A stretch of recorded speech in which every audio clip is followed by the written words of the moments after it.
Amid a severe economic crisis as Pakistan seeks a deal with the IMF, consumers continue to face severe prices for daily use items including milk and chicken.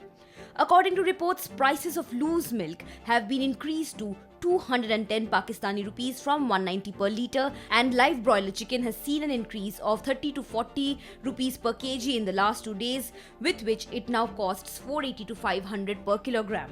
Reports added that the chicken meat is now being sold at 700 to 780 Pakistani rupee a kg, which was 620 to 650 per kg before. Reports further added that on milk prices, Karachi Milk Retailers Association media coordinator Wahid Gaddi said that over 1,000 shopkeepers are selling milk at an inflated rate.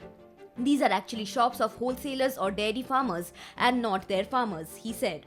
He further said that if the price hike announced by dairy farmers and wholesalers is not reverted, milk is set to cost 220 Pakistani rupee per litre instead of 210 rupees.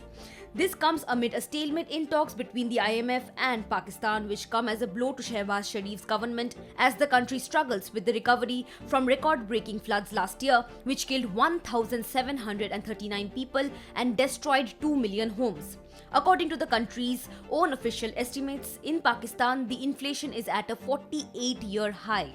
Foreign currency reserves cover less than a month of imports. The consumer price index was increased by 27.6% in January of 2023. Wholesale price index has increased to 28.5% in the same period.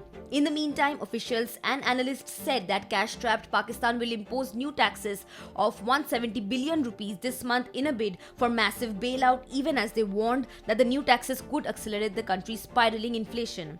The dire outlook from economists and political analysts comes after the International Monetary Fund delayed the release of a crucial $1.1 billion portion of a 2019 deal worth $6 billion on hold since December over Pakistan's failure to meet the terms. The latest round of the talks between Pakistan and the IMF concluded on Friday, with the fund recommending steps including imposing new taxes. Subscribe to One India channel and never miss an update.